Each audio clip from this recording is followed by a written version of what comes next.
This video is going to be an example, I guess you can look at it as an example, of how some of our fundamental rights and freedoms, some of our human rights and freedoms, have actually been preserved or given effect for us within the statutory powers here in Canada. So by the end of this video, you should be able to draw the conclusion about what fundamental right and freedom I have brought forth through the video and which have been preserved for you by the statutory powers. I am writing this letter to the council, your municipal council, wherever you may be living, because the statutory power has indicated that you are the party that has been given the authority and powers from the Lieutenant Governor in council concerning the matter brought forth in this communication. The Municipal Act of Ontario states that all municipalities are considered a corporation, a body corporate in law.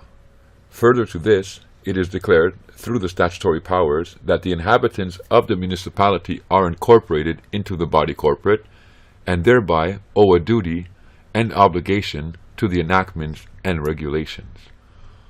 Ontario Municipal Act. Municipality means a geographic area whose inhabitants are incorporated. Body corporate. The inhabitants of every municipality are incorporated as a body corporate. I understand that your party may not be completely aware of what is transpiring in domestic laws. However, according to the statutory power above, I have been incorporated into the local body corporate, and this was done without my consent, without my knowledge. My constitutional right under Section 7 of the Charter of Rights and Freedoms has been limited and abridged by this statutory power. Your council and the interactions they take with me are subject to the Charter of Rights and Freedoms as clearly indicated in the Supreme Court judgment. Slate Communications Incorporated versus Davidson. The reference in Section 32 to the Parliament and the legislator make clear that the Charter operates as a limitation on the powers of those legislative bodies. Any statute enacted by either Parliament or legislator which is inconsistent with the Charter will be outside the power of the enacting body and will be invalid.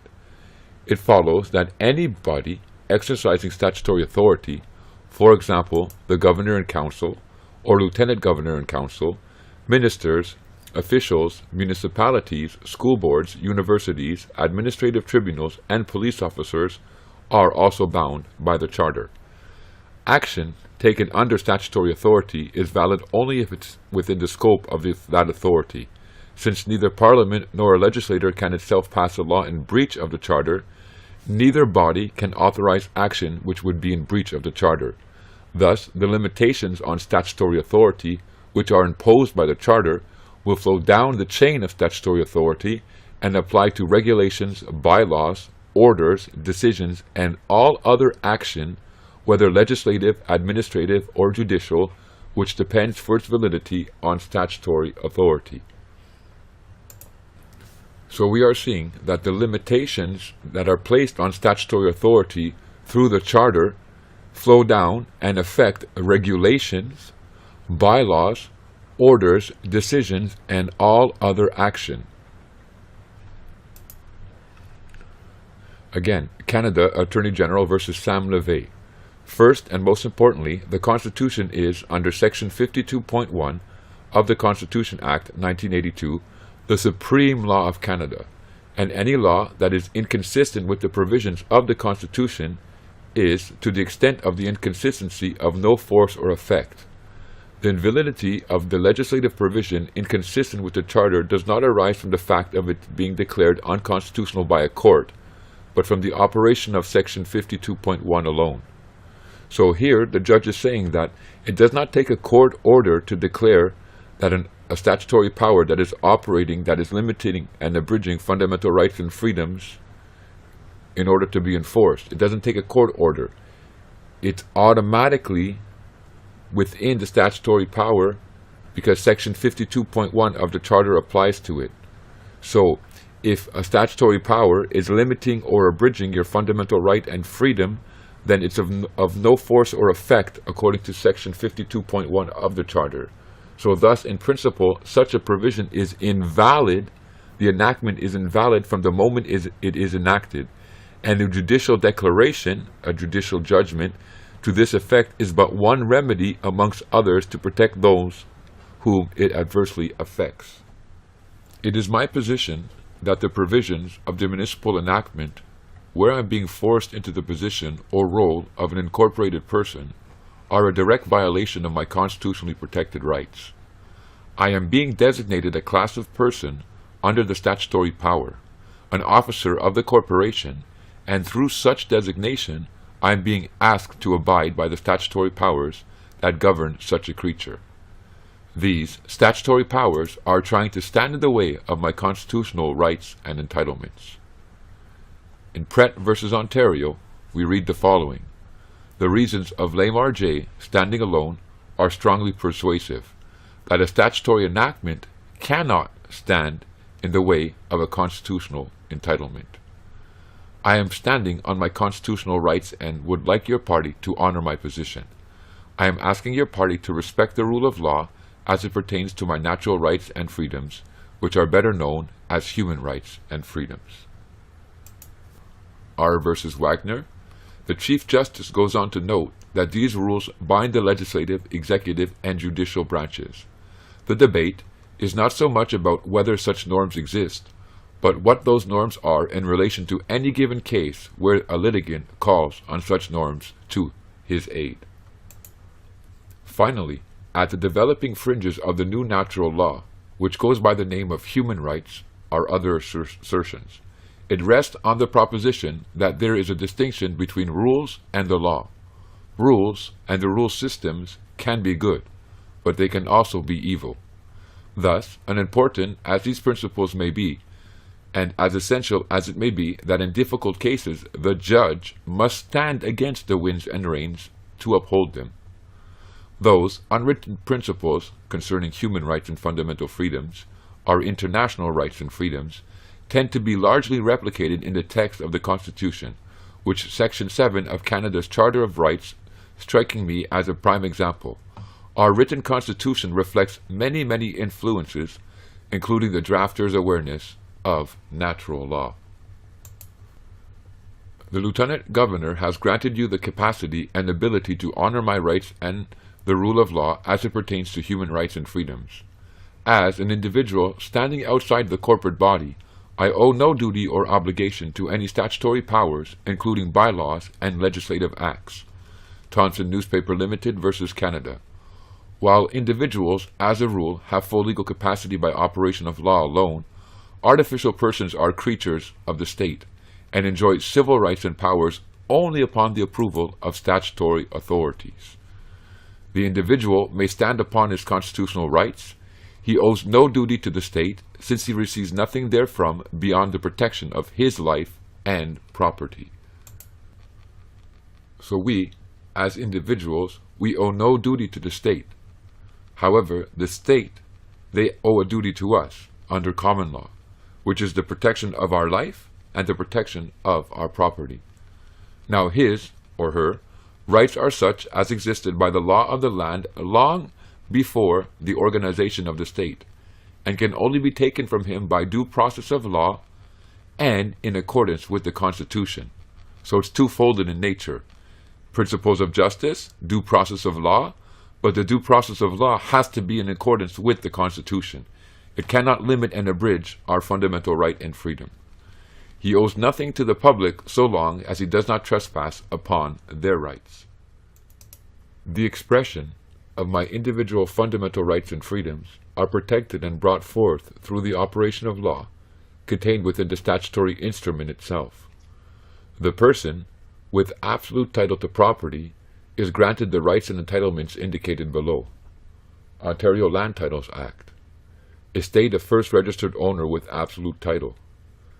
The first, registration of a person as owner of land, in this act referred to as first registered owner with absolute title, vests in the person so registered an estate in fee simple in the land, together with all the rights, privileges, and appurtenances free from all estates and interests whatsoever, including estates and interests of Her Majesty that are within the legislative jurisdiction of Ontario. rather than being free from Her Majesty's interest as provided for me in the Land Titles Act, the statutory powers, enactments, and regulations, they are trying to bring forth the operation of law that I must pay for rights or privileges to be conferred upon me by Her Majesty through the Governor in Council. Financial Administration Act, Article 19.1. The Governor in Council may, on the recommendation of the Treasury Board, by regulation, prescribe the fees or charges to be paid for a right or privilege conferred by or on behalf of Her Majesty in right of Canada by means of a license, permit, or other authorization by the persons or classes of persons on whom the right or privilege is conferred. Or they can authorize the appropriate minister to prescribe by order those fees or charges.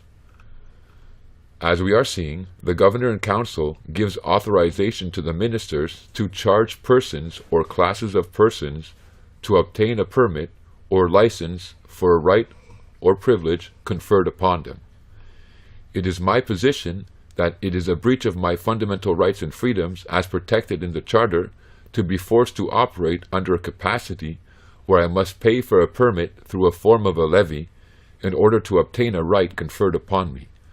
I choose not to operate from the capacity of an incorporated officer, and as such I need no approval from the executive members of such body. I will not submit myself to the control and regulation of the officers of the corporate body concerning my property or my building. The statutory power designated the Building Code enactment brings forth the fact that the Minister of Municipal Affairs and Housing is the office that has the global responsibility of administrating the Act. It is this office that decides the duties and obligations that rest upon the class of persons subject to the Act. The Building Code Enactment, Administration, Article 2.1. The Minister is responsible for the administration of this Act, and the Minister means the Minister of Municipal Affairs and Housing. While secondarily to the Minister of Municipal Affairs and Housing, your party, the Municipal Council of Timbuktu, has been granted the power and ability concerning the enforcement of this enactment. The Building Code Enactment, Enforcement by Municipalities. Article 3.1. The Council of each municipality is responsible for the enforcement of this Act in the municipality, except where otherwise provided by this Act. It is my position that your power to enforce these statutory obligations that flow from the Building Code enactment strictly operate upon the class of person which, as we saw in the Municipal Act, have been incorporated into the body corporate. It is this operation of law that commences the limitation and abridgment of my fundamental rights and freedoms. It is my position that I wish not to operate, or that I wish to operate free from Her Majesty's interest over me, and that I will not enter into recognition as the officer of the corporate body. The land that I am in possession of is being held under a claim of right. Upon reception of this communication, your party will be legally aware, legally notified of such fact, and I trust will respond accordingly. White versus Feast, Claim of Right. In a case in which the defendant raises a bona fide claim of right to do the act complained of, and which forms the substance of the charge, the above observation also applies. A bona fide claim of right outs the justice jurisdiction, as the parties are entitled to have it tried in civil courts. But in some instances, the legislator has qualified this restriction by enacting in effect that in order to oust the justice jurisdiction in a particular case, there must not be not only a bona fide claim of right, but also that the defendant must give evidence to satisfy the justice that he really has fair and reasonable grounds to suppose he had the right to do the act complained of. If I desire to develop my land in the way that I wish, I would require that your party respect my full legal capacity and the rule of law without seeking to limit and abridge my individual rights and freedoms. The statutory power designated the Building Code enactments has produced an operation of law for your party to invoke in order to respect and ensure that I have the capacity and ability to operate under my fundamental human rights and freedoms. The Planning Act is where your party has been given the right to create bylaws to control land use and development. The Planning Act also delegates to your party the power to establish a permit and license system concerning the construction of buildings and development of land. Planning Act, regulations, redevelopment, permit systems. The Lieutenant Governor in Council may, by regulation, establish a development permit system that local municipalities may, by bylaw, adopt to control land use development. Delegate to local municipalities the power to establish a development permit system upon such conditions as may be set out in the regulation. The statutory power is indicating that your party, as municipal council, have the power to establish a development permit system, which indeed is presently in operation on this territory. This development permit system is an expression of the operation of law found in the Financial Administration Act, whereby a right or privilege to partake in actions must be conferred upon the class of persons. In this particular case, the class of person is the officer of the corporate body. Financial Administration Act, the Governor and Council may, on the recommendation of the Treasury Board, by regulation prescribe the fees or charges to be paid for a right or privilege conferred by or on behalf of Her Majesty in right of Canada by means of a license, permit, or other authorization by the persons or classes of persons on whom the right or privilege is conferred, or authorize the appropriate minister to prescribe by order those fees to be charged, or those fees or charges. So here it brings it forth. It says that we have to pay licenses, we have to pay fees or charges for a right or a privilege in the form of licenses and permits, and it authorizes the appropriate minister to make these systems up.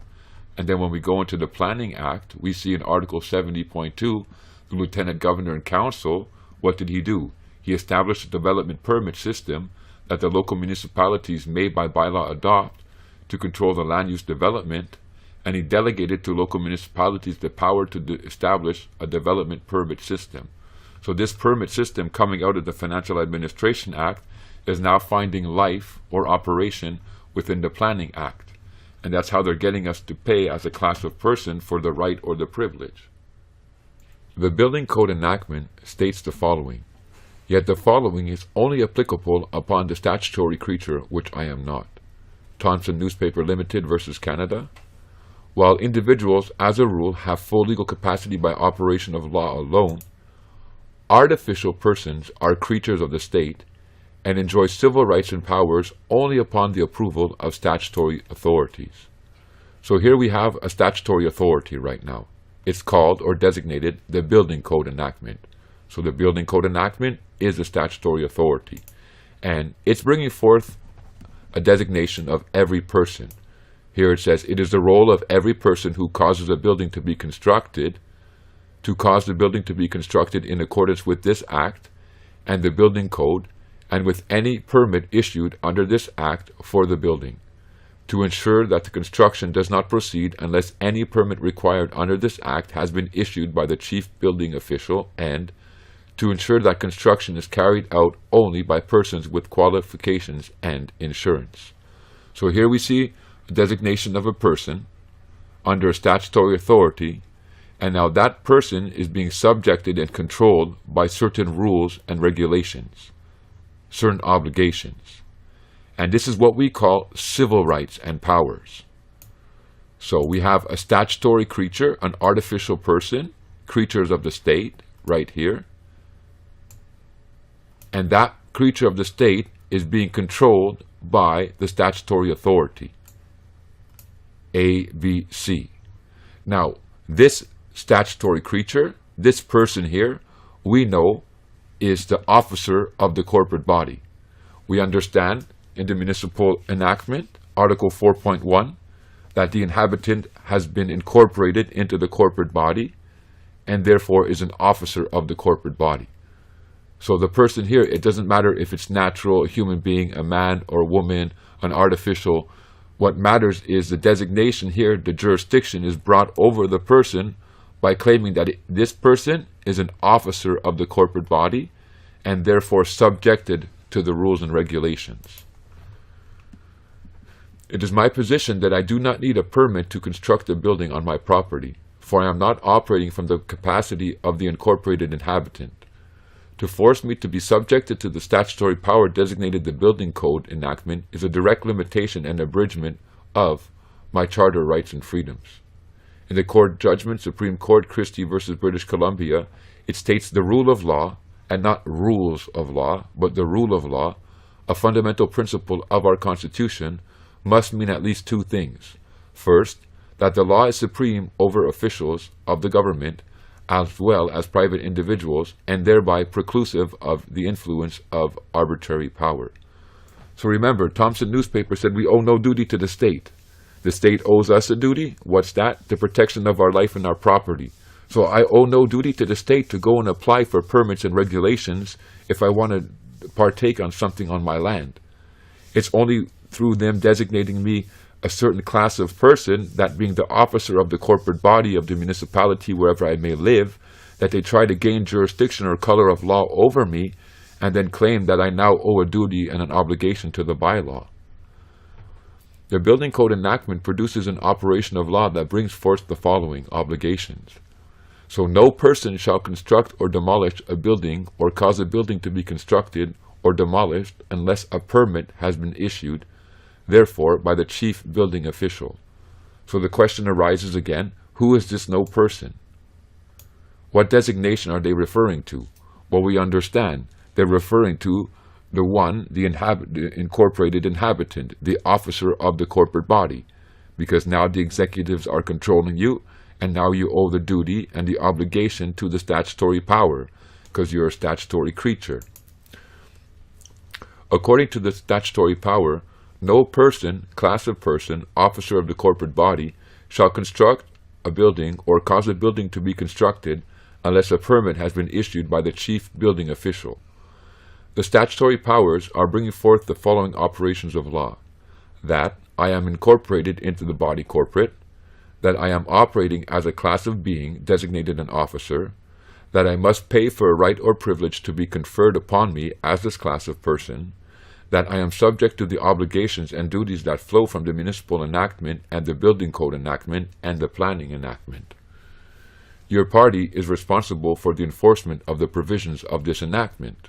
So our local municipalities, they are responsible according to this statutory power to enforce these enactments upon us. Enforcement by municipalities. The council of each municipality is responsible for the enforcement of this act in the municipality, except where otherwise provided by this act.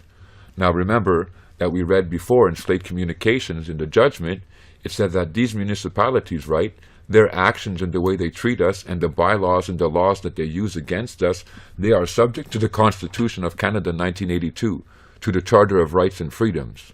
So let's go back just now from the beginning and we look at it. So we have a municipality which is a body corporate in law, and they are trying to use rules, enactments and regulations against us, and the first thing they're doing is they're saying that we're forcing you now to be an incorporated officer of our corporate body. And now that we've made you a corporate officer of our body, now you're subjected to our laws.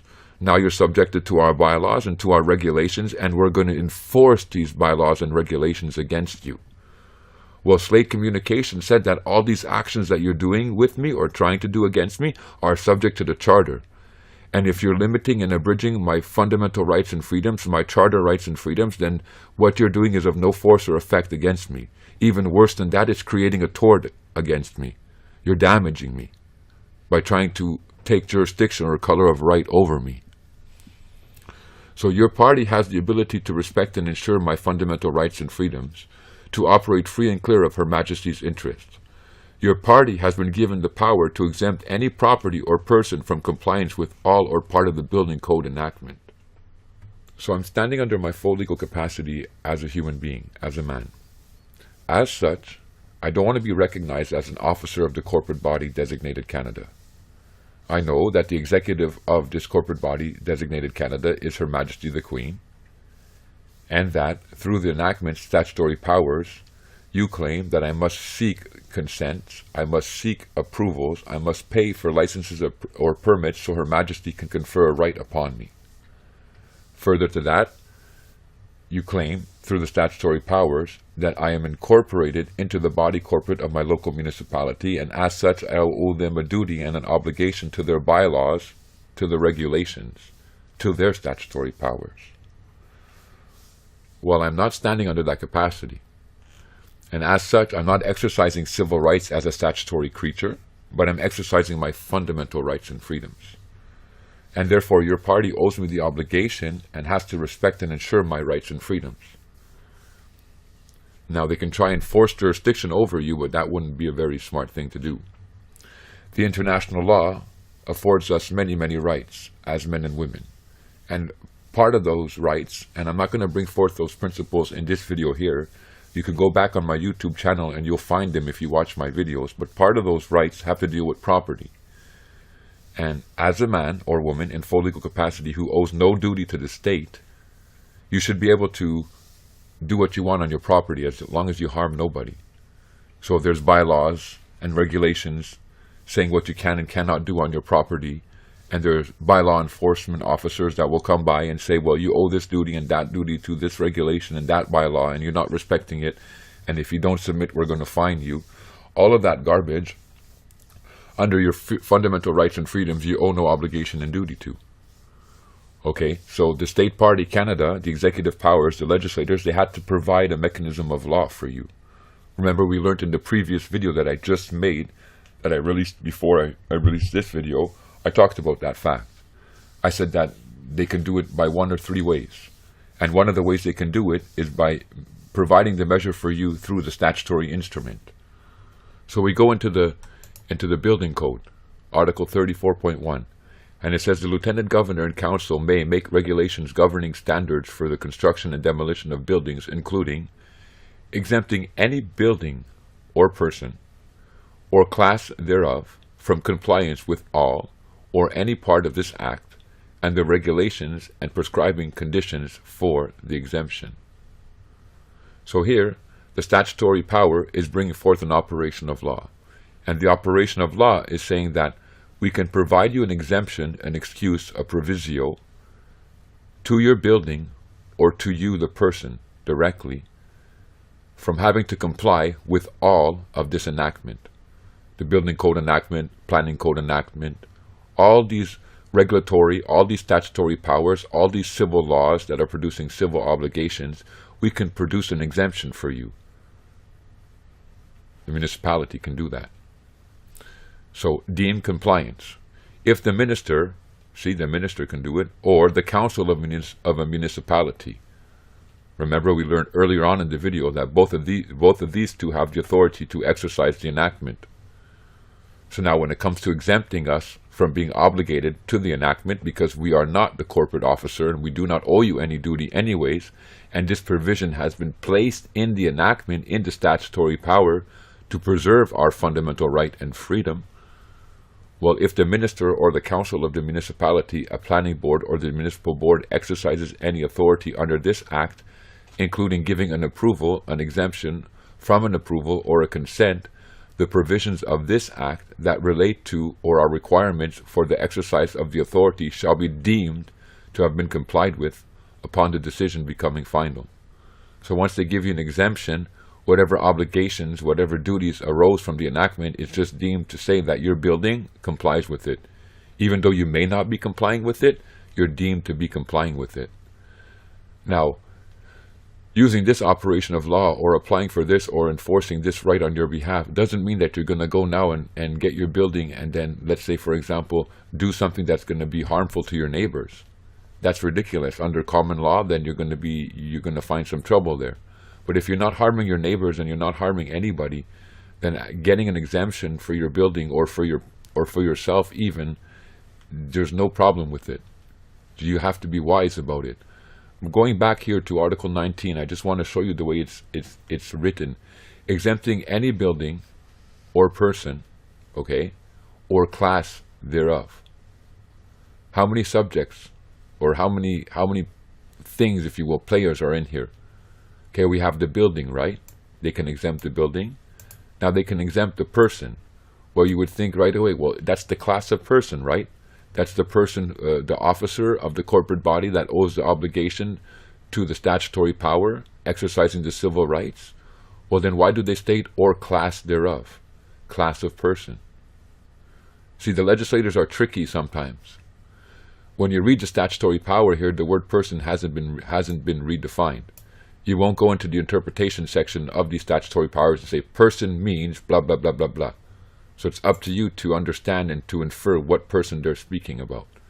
So when they're talking about the person who owes the obligation to the enactment, who owes the duty to the enactment, we know that they cannot say me and you as a man or a woman owe that obligation or duty. Only by changing our designation from our full legal capacity unto the statutory creature, the officer of the corporate body, now we owe the obligation. So when it's talking about the obligations owed to the enactment, we know what person they're referring to. But now when it's talking about the exemption, when it's talking about giving you the ability to exercise your right and your freedom, because it is a fundamental right and freedom, why should you have to comply with this building code enactment or any of these statutory powers? Who do they provide the right for? As you can see, the council of a municipality has the ability to provide an exemption from an approval or consent, to provide an exemption from the obligations of and to the statutory power. It is my position that this operation of law exists in order to respect and ensure my human rights and freedoms as it pertains to ownership of property. This is the reason why I have taken time to contact you and inform you of my standing before your party. I will not be seeking any permits from your party and will be operating from my full legal capacity under a claim of right on my property. I believe this is my fundamental right and freedom, and you can honor this by providing the exemption to the Act and respecting the rule of law. Any statutory creature designated an agent, officer, or third-party representative of your corporate body should be informed that I am not operating as an incorporated person. I am standing upon my constitutional rights as found in the Charter of Rights and Freedoms. Any individual seeking to force compliance with the building code enactment by showing up upon the property, requesting access to the property, or seeking to force compliance with the statutory powers will be treated as a trespass and a tort of malfeasance. I am seeking to enforce my personal rights to property that have been preserved for me under common law through the operations of statutory powers and constitutional power. These rights are not civil in nature, but flow from the common law through the statutory powers. These rights respect the rule of law and natural human rights and freedoms. Interpretation Act, duality of legal traditions, and application of provincial law. Both the common law and the civil law are equally authoritative and recognized sources of law, of property, and civil rights in Canada. Remember, the Supreme Court has made it clear in cases M.A. versus Ryan that the common law must develop in accordance with charter values. A trespass in common law equals an infringement or denial of a fundamental right or freedom. So, the statutory power, the Interpretation Act, teaches us that the common law and civil law are equally authoritative and recognized sources of law and property in Canada. And we're saying that we're seeking to exercise our common law rights, our fundamental rights and freedoms, our human rights and freedoms, through the expression of the statutory power, which says that an exemption can be applied to the building or to the person, thereby exempting that person or that building from being forced to play the role, first of all, of a designated class of person without consent, of being incorporated into a corporate body without consent, of having to have a right or privilege conferred upon them from Her Majesty by paying for it, which is all against freedom of a human being, freedom of a man or a woman. Now, as mayor of the council, of these municipal councils that we deal with, you are also considered a peace officer under the Criminal Code of Canada. As such, there's a duty upon you to respect and ensure common law rights from this capacity. My common law rights now flow through the Charter or are preserved by operations of law contained in statutory powers, as brought forth in this communication. So, Criminal Code of Canada, peace officer includes a mayor, warden, reeve, sheriff, deputy sheriff, sheriff officer, and justice of the peace. As mayor, you have a dual capacity to play in your relationship with me. As you have seen, the council, which you are CEO of, can provide me with a personal exemption from having a duty and obligation to the statutory power designated the Building Code enactment, thereby ensuring my common law rights to property, thereby respecting the rule of law. As peace officer under the Criminal Code, if any statutory enforcement officer, provincial enforcement officer, attempts to regulate me, you would be under obligation to intervene if I called upon your duties of your capacity as peace officer. Now, this document will be used as evidence that I indeed did send a clear and concise communication to your party. The Criminal Code defines municipality as follows.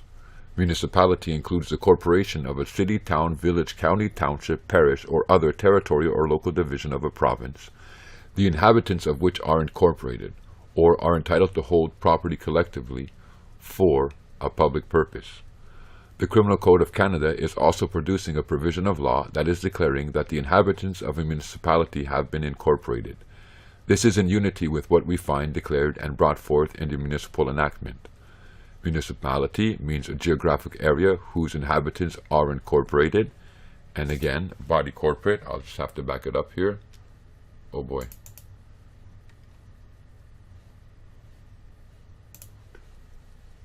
The inhabitants of every municipality are incorporated as a body corporate. That's what I was trying to bring up there.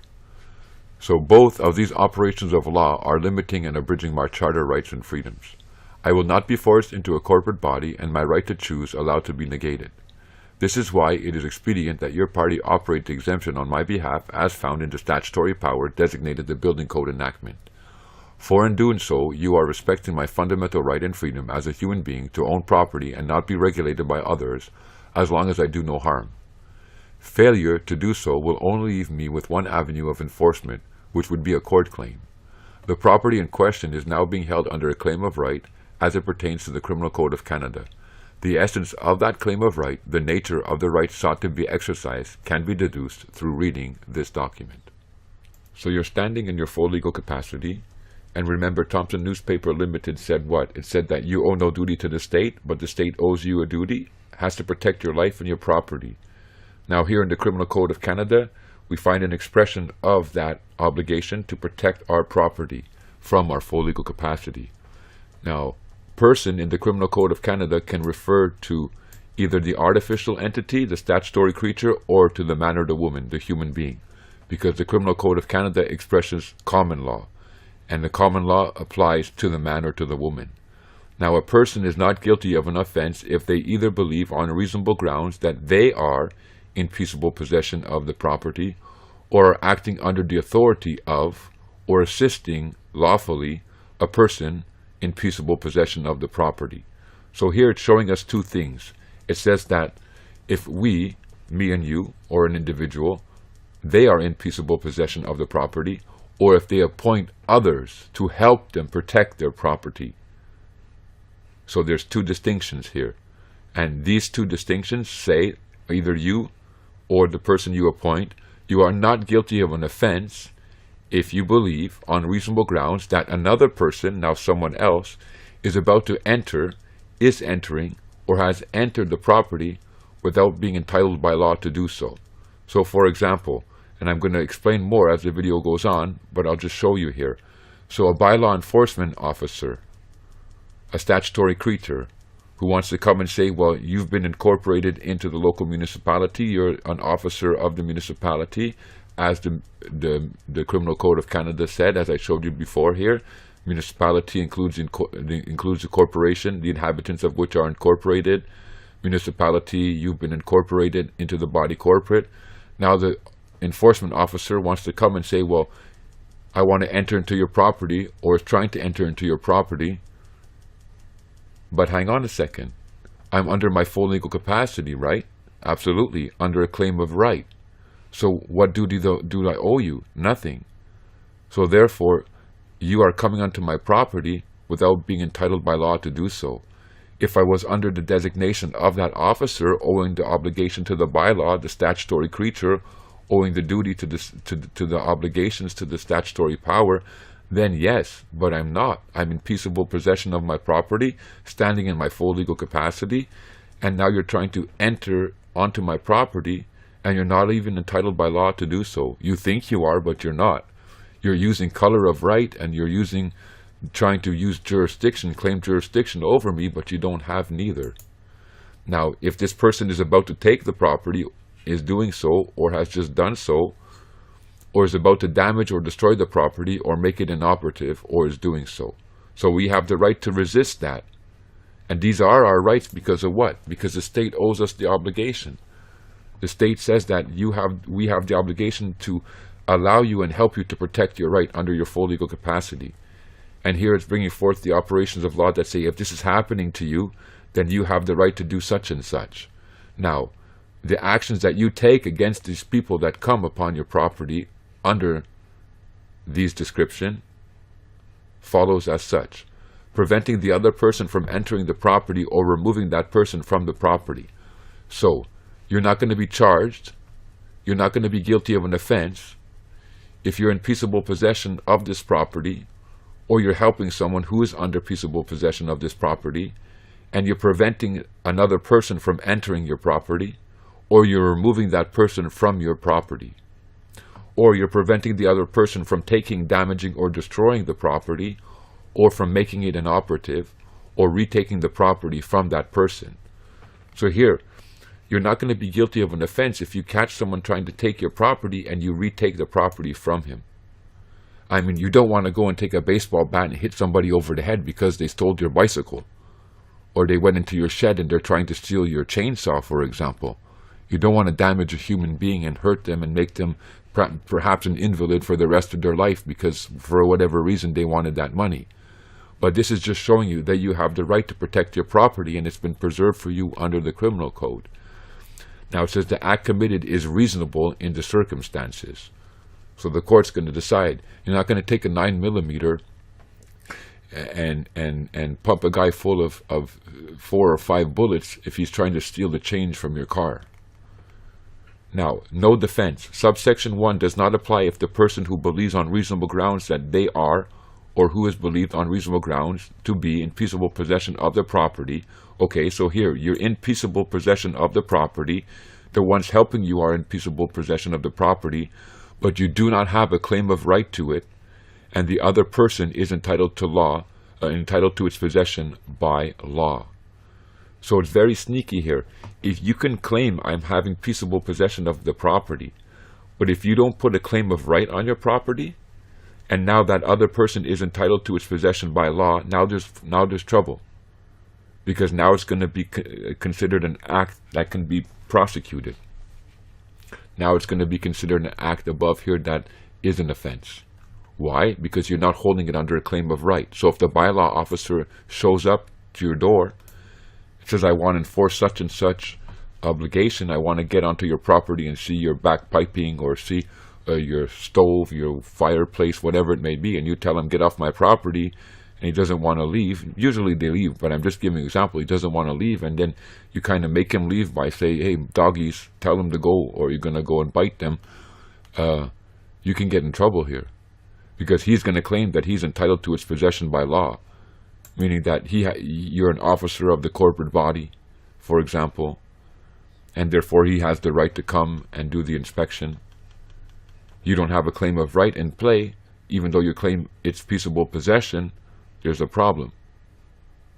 So that's why it's important to put it under a claim of right.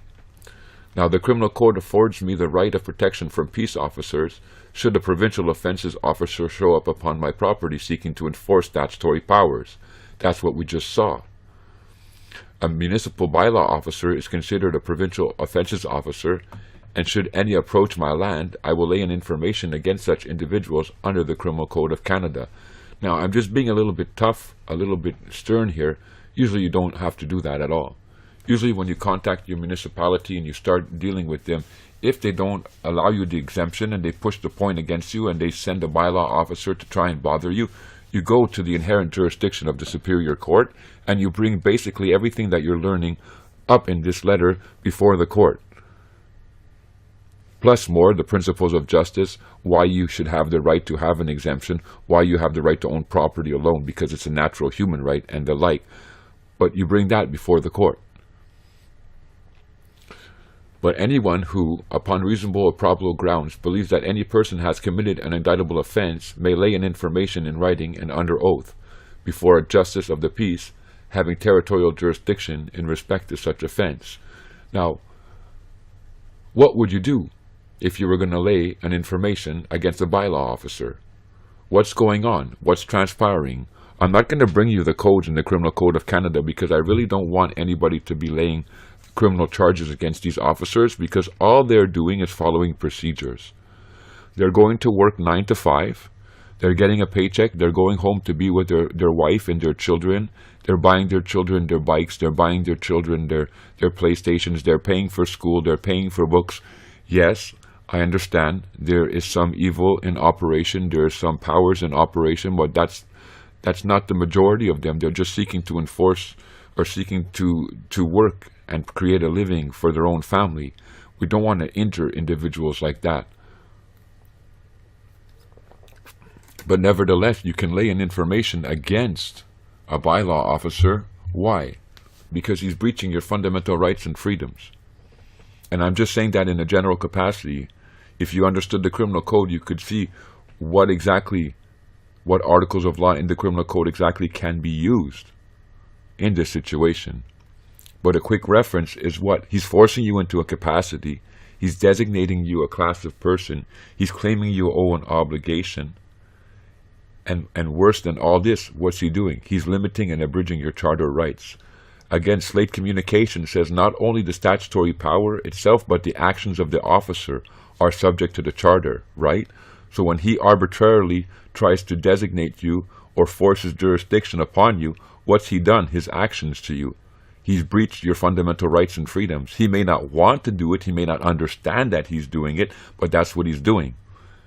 He's forcing you into the role of the class of person, claiming you owe an obligation to the statutory power, claiming you're a statutory creature, exercising civil rights, disregarding your fundamental rights and freedoms, disregarding your charter rights and freedoms.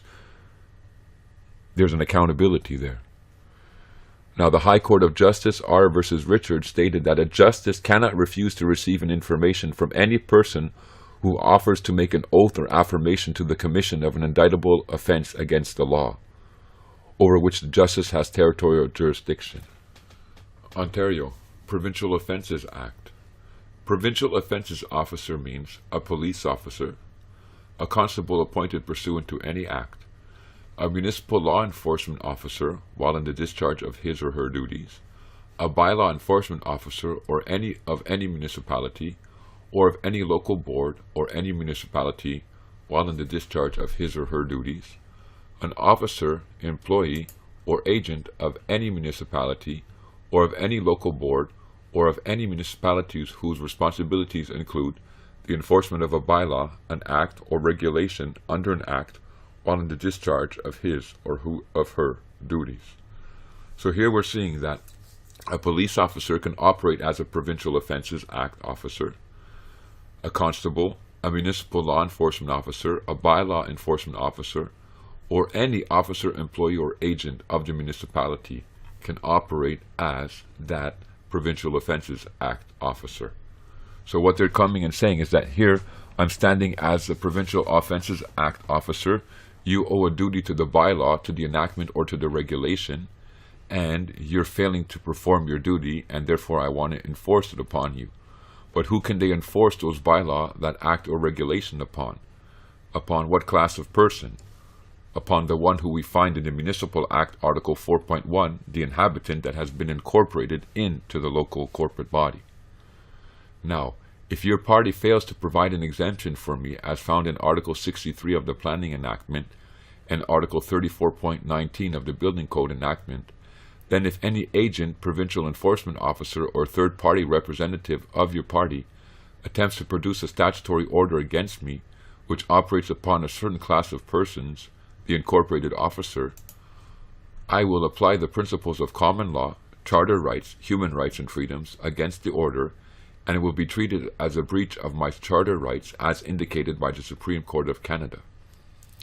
Provincial Offences Act, Certificate of Offence, and Offence Notice. So in addition to the procedure set out in Part 3 for commencing a proceeding by laying an information, a proceeding in respect of an offence may be commenced by filing a certificate of offence alleging the offence in the office of the court.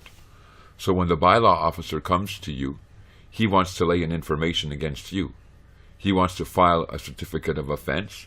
Again, the only one he can file against is the officer of the corporate body. He doesn't know that. He's using procedure, but nevertheless, That's the operation of law that they're using. Now, just before we got into this, I showed you that you yourself can lay an information before a justice against these provincial offences officers if you needed to do that, if it came to that. Hopefully it never does, but now, issuance and service. A provincial offences officer who believes that one or more persons have committed an offence may issue, by completing and signing in the form prescribed under Section 13, a certificate of offence certifying that an offence has been committed and either an offence notice indicating the set fine for the offence or summons. So they want to write a fine against you. They want to write an information against you. They want to claim you're not obeying the bylaws and the statutory powers. But hang on. Provincial Offences Act, when you go right into their own enactment, that's giving them the power to do this. Common law defenses. Every rule and principle of the common law that renders any circumstance a justification or excuse for an act or a defense to a charge continues in force and applies in respect of offences, except in so far as they are altered by or inconsistent with this or any other act. So their own enactment, their own statutory power says that every rule and every principle of the common law that renders the circumstance a justification or gives you an excuse for the act that you are doing, it applies. Now the problem is the provincial offences officer have not been taught these operations of law. They've only been taught the statutory power ones. They say, here are the bylaws that you are to enforce, here are the statutory enactments and regulations. If you see someone breaking them, then write up an offence notice, write up an information, write up a report against them, set a fine against them, and then that's your duty. That's what you have to do. But they don't know, the offences officers, they don't know that there's a whole set of other operation of law that exists for men and women on these territory. Fundamental rights and freedoms, not civil rights and freedoms, that frees them from this capacity. And who's to blame? Well, the governor and council, the ministers that are the legislators who are making up these laws and putting the people in darkness. I don't mean darkness like spiritual darkness where demons are attacking them. I'm talking about darkness meaning that they only see one side of the law. They only see one side of the law, the statutory obligation, the statutory creature, and the obligation to the civil rights. So every rule or principle of the common law that renders any circumstance a justification or an excuse for an act or defense to a charge continues in force and applies in respect of the offense. So you think about it yourself now. Maybe not just from this video, from all that you know. How would you render yourself a justification or an excuse for a bylaw officer or a building and code infraction? Not too hard, is it? Slate Communications, again. The reference to Section 32 to the Parliament and the legislator make clear that the Charter operates as a limitation on the powers of those legislative bodies. Any statute enacted by either Parliament or legislator which is inconsistent with the Charter will be outside the power of the enacting body and will be invalid. It follows that anybody exercising statutory authority, for example, and I'm going to jump here to municipalities and police officers, are also bound by the Charter. Action taken under statutory authority is valid only if it is within the scope of that authority. Since neither Parliament nor legislator can itself pass a law in breach of the Charter, neither body can authorize action, you see that? Action. Not laws, not words, but action, which would be in breach of the Charter. So imagine you send this document, now not this document, but with the principles and the understanding, you send that to the municipality. Looking for an exemption so you can express your fundamental rights and freedoms. Stop playing around with me. I'm not exercising civil rights anymore. I'm exercising human rights and fundamental freedoms. That's why I'm telling you. That's why I'm coming and notifying you so we don't get into an argument and you don't get damaged and we don't have to go to court and you don't owe me monetary fine for what you're doing to me because these rights are guaranteed. Now, your body cannot authorize action which would be in breach of the Charter, but you're doing it. Well, what do you mean? Well, you're forcing me into the capacity of unincorporated inhabitant. And then you're saying that I owe duties and obligations to bylaws and statutory powers when you have a provision in those statutory powers to respect my common law right by simply providing me an exemption and letting me go free. But you don't want to do it. See kind of trouble that you put on your own head when an individual really understands their fundamental rights and freedoms? Now, thus the limitations on statutory authority which are imposed by the Charter will flow down the chain of statutory authority and apply to regulations, bylaws, orders, decisions, and all other action, whether legislative, administrative, or judicial, which depends for its validity on statutory authority. If any agent, provincial enforcement officer, or third-party representative attempts to regulate me by treating me as an incorporated inhabitant, I will stand under the Article 35 of the Criminal Code of Canada. I wish to express my intentions here were not to threaten judicial actions against your party, or to seem combative, but simply to communicate my desire to operate from a private capacity as it pertains to my property, and to have an exemption from the provision of the Building Code enactment in order to respect and ensure my fundamental rights and freedoms. I was hoping to bring forth through this video the fact that our fundamental rights and freedoms have been preserved, protected, and ensured for us through that statutory power. As an individual under full legal capacity, we owe no duty to the state, so we have no obligation to apply for permits, for licenses, to seek approvals or consents from the municipality.